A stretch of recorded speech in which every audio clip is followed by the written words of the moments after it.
ሰላም ከመይ ትኾኑ ተኸታተልትና እዚ ሕርያኹም ሕርያ ፖስቲዩም ንሎሚና በዝሓዝናዮም ዜናታት ሕርያ ፖስት ከንሰግር ፈለማ ግን በቀንድ ርዕሰ ዜናታት ክንፍልሞም አብይ አሕመድ ንትግራይ ዝምልከት ሓድሽ ውሳነ ሕሊፉሎ ጀነራላቱ ድማ ፖለቲካዊ ፍትሕ ይቀድም ከም ዝበልዎ ተገሊጾም እምቢሳ መናሰይ ትግራይ ካብ ጥፋት ንመድሓነ ዝዓለመ ከም ዝኾነ ተገሊጾም በዝሒ ዘለዎ ሰራዊት ዕጥቁ ደርቢዩ ናብ ኢትዮጵያ ከም ዝኣተወ ተቃሊሑ ቁጥሩ ዘይነዓቅ ዕጡቅ ድማ ከም ዝተበተነ ተሓቢሩሎ ተመስገነ ጥሩነህ ምስ አስመላሽ ኮሚቴ ሚስጥራው ዘተካይዶም ናብ ትግራይ ዝግበር ኩናት ተዳለው ዝብል መልእክቲ ድማ ሕሊፉሎ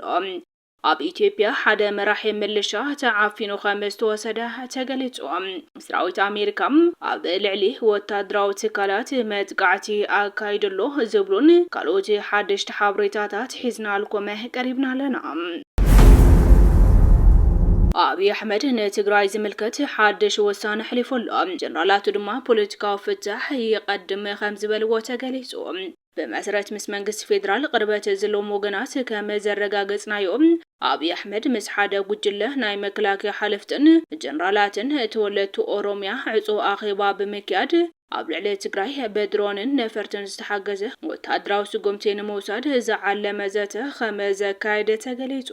እቲ ሓበሬታ ወሲኹ ኣብቲ ኣኼባ ካብ ዝተሳተፉ ሓለፍቲ ወታደር ኣብ ክልል ኣምሓራ ዝካየደ ግጭት ንሰራዊት መንግስቲ ከቢድ ድኻምን ኪሳራን ከም ዘስዕበ ጸብጻባት ይሕብሩሎ ብፍላይ ኣብ ክልል ኣምሓራ ናብ ዘሎ ፖለቲካዊ ቁልውላው ናይ ትግራይ እንተተወሲኽዎ ከቢድ ከም ዝኸውንን ፖለቲካዊ ፍትሕ እንተዘይተረኺቡሉ ድማ ኩነታት በዝገደደ መልክዑ ክቅጽል ምዃኑ ስጋቶም ከም ዘቀመጡ ተሓቢሮም በምዃኑ እውን አብይ አሕመድ ነቲ በሓለፍቲ ጸጥታ ዝቀረበ ገለጻታት ድሕሪ ምስማዕ ክሳብ ሓድሽ ፖለቲካዊ ምዕባለ ዝህሊ ኣብ ክልል ኣምሓራ ሓድሽ ምልሻታት በመመልማል ናይ ምክልኻል ስራሕ ክቅጽል ትዕዛዝ ከም ዘመሓላለፈ ተፈሊጦም ኣብ መወዳእታ ሰራዊት መንግስቲ ፌደራል ክቆጻጽሮ ዘይከኣለ ሓይሊ ፋኖ በምልሻታት ክዕገት ይኽእል ድዩ ንዝብል ድማ እቲ ኩነታት ልዕሊ ግምት ይቀያየር ከም ዘሎን ዓቕሊ ጽበት ዝወለዶ ውሳነ ከም ዝኾነ ተዓዘብቲ ይገልጹለዎ እምቢሳ መናሰይ ትግራይ ካብ ጥፋት ንመድሓነ ዝዓለመ ከም ዝኾነ ተገሊጾም ነባሪ ፖለቲከኛ ኣብርሃ ደስታ ብዛዕባ ግፋ መናሰይ ትግራይ ዘመልከት ኣብ ዘቕረቦ ሓሳብ እቲ ንግፋ ዝግበር ዘሎ ተቃውሞ ምስ ዝኾነ ምኽንያት ዝዛመድ ኣይኮነን መናሰይ ካብ ሞትን ጥፋትን ንምክልኻል ዝዓለመ ኢሉ ንሱ ከም ዝበሎ መናሰይ ብሓይሊ ተገፊፎም ናብ ውግእ እንተተላኢኾም እሞ ድማ በድሮን ድማ ብኻልእ ወታደራዊ መጥቃዕቲ እንተተቐቲሎም እቲ ዝፈርሕዎን ዘይደልይዎን ሞት መናሰይ ተፈጺሙ ማለት እዩ እዚ ድማ ምስ ምድጋፍ ወይ ምቋም ዝኾነ ፖለቲካዊ ሓይሊ ክትሓሓዝ ከም ዘይብሉ ኣብርሂቦም ኣብርሃ ደስታ ኣብ መግለጺኡ መናሰይ እንተዘይሃልዮም ንመኒኻ ከተመሓደር ንመን ሒዝካ ኢኻ ፖሊሲ ኣፈጺምካ ዓዲ ክትዕበ ክብል ሕቶ ኣቕሪቦም ህላወን ዕቤትን መናሰይ እዩ ቃልሲ ክግበር ዘለዎ ክብል ድማ ኣጽኒዑ ገሊጹሎ ኣብ መወዳእታ ግፋ ደው ይበል ሰላም ይስፈን ዕሸላት ብሰላም ይንበሩ ክብል ድማ ጻውዒት ኣቕሪቡሎ በዝሒ ዘለዎ ሰራዊት ዕጥቁ ደርቢዩ ናብ ኢትዮጵያ ከም ዝኣተወ ተቃሊሑ ቁጥሩ ዘይነዓቅ ዕጡቅ ድማ ከም ዝተበተነ ተሓቢሩሎ ኣብ ደቡብ ሱዳንን ደቡብ ሱዳንን ኢትዮጵያን ዓብይ ቁጥሪ ናይ ጆሴፍ ቶኮ ሓይልታት ዕጥቆም ኣውሪዶም ከም ዝተበተኑ ማዕኸናት ዜና ሱዳን ኣቃሊሐን ካብ ክልል ብሉ ናይል ዝተረኸበ ወታደራዊ ምንጪ በመጥቃስ ከም ዝሓበሮም ዓብይ ቁጽሪ ሰራዊት ናይቲ ብኢትዮጵያ ዝድገፍ ተቃዋሚ መራሒ ጆሴፍ ቶኮም ሓይልታት ዕጥቆም ድሕሪ መውራድ ኣብ ከባቢ ኩርሙኩን ኢትዮጵያን ክልል ቤንሻንጉል ኣሶሳ ዝርከብ ዶብ ተበቲኖም ከም ዝኸዱ ተገሊጹ ገለ ካብኣቶም ድማ ናብ ደቡብ ሱዳን ኣቕኒዖም ከም ዝኸዱ ተሓቢሮም እዚ ምፍላይ እዚ ብሰንኪ ምቁራጽ ደሞዝ ፋይናንሳዊ መሰራትን ቀረብ ምግብን ከም ዝተፈጠረ ይግለጸሉ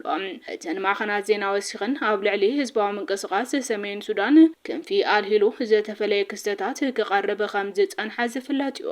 እዚ ክንፊ ነዞም ሓይልታት ብመንገዲ እምራት ዝድገፍ መረዳእታ ናብ ሚሊሻታት ከም ዘካረይዎምን ኣልሂሉን ተሓባበርቱን ድማ ገንዘባዊ መሰላት እቶም ተዋጋእቲ ኣብ ንግድን ሕርሻዊ ፕሮጀክትታትን ውልቃዊ ጥቕሞም የውዕልዎ ኣለዎ ክብል ክሲ ኣቕሪቡ ነይሩ